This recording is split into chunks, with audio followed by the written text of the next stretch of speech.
La Dame aux roses.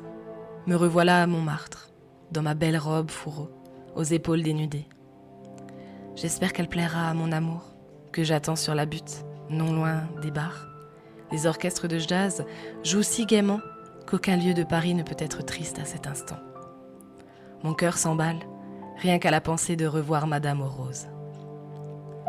Je l'ai rencontrée lors d'une soirée particulièrement torride, dans une maison de rendez-vous, après un sulfureux spectacle au Moulin Rouge.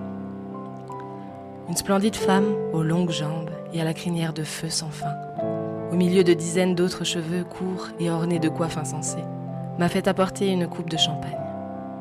Je me sentais élue parmi toutes, et en même temps, je me disais que je n'avais rien de particulier pour attiser son intérêt.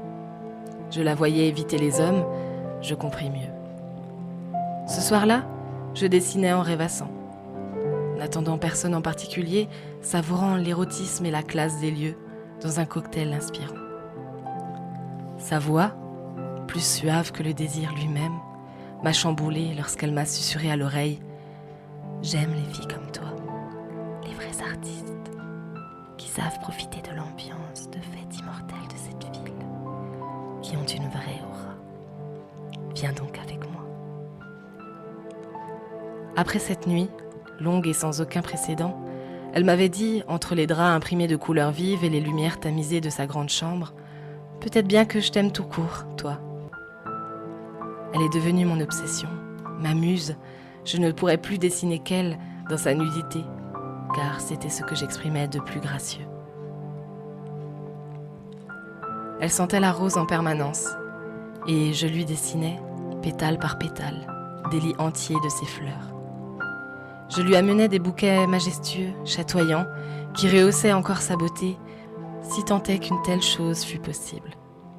Elle, la femme fatale, qui jouait dans des films noirs, était émerveillée comme une enfant de mes attentions. Lorsqu'elle marchait dans la rue, elle fuyait son public, mal à l'aise. Dans le froid, elle aurait souhaité ne pas être aussi belle ou ne pas être envahie par ses rôles qui avaient englouti sa douce et discrète personnalité. Le cinéma, cependant, ne lui allait pas si bien.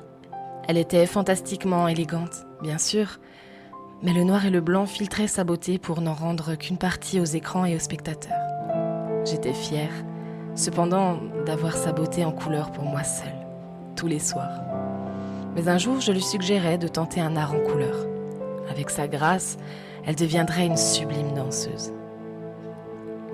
Et ce soir, je l'attendais, car elle allait présenter son spectacle dans un cabaret.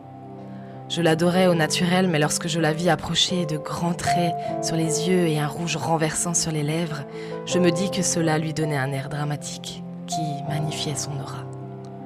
Partout dans ses cheveux fleurissaient des roses, entrelacées entre ses mèches flamboyantes. Et sa robe rouge, un bustier, dévoilant ses jambes, la mettait fantastiquement en valeur. Comble de l'élégance, elle portait de longs gants et fumait sa cigarette au bout d'un long porte-cigarette ambré. Elle vint vers moi et m'embrassa, me remerciant de l'avoir conseillée, d'avoir passé des mois avec elle à la Coupole, pour rencontrer des artistes et lui apprendre à danser. Et j'en ne revenais pas qu'une telle femme soit à moi. Elle me dit qu'elle ne s'était jamais sentie aussi vivante, et cette déclaration me combla. Ces effluves florales et sophistiquées, habituelles, étaient encore accentuées par le parfum des fleurs. « Tu es si belle, Madame aux roses, ma rose », murmurai-je en prenant sa main, délicatement, comme pour ne pas froisser le satin qui la recouvrait. Nous allâmes au cabaret, sous les flashs des photographes qui venaient voir la belle actrice devenue danseuse et celle qui partageait sa vie. Je m'installai dans la salle, nerveuse, attendant que ma belle arrive sur la scène. Le spectacle fut à la hauteur de ce que j'espérais. Son ombre, ô combien sensuelle, fut visible la première. Elle fit une entrée secrète, repliée sur elle-même, les yeux fermés, enveloppés dans des voiles qu'elle retira en commençant à danser, ondulant, tel un serpent sur la musique du piano. Et là, Madame aux roses se métamorphosa et dansa, son corps se trémoussant sous l'action de tous ses membres, elle dansa libre, légère, dans un clair-obscur qui ne rendait sa prestation que plus endiablée.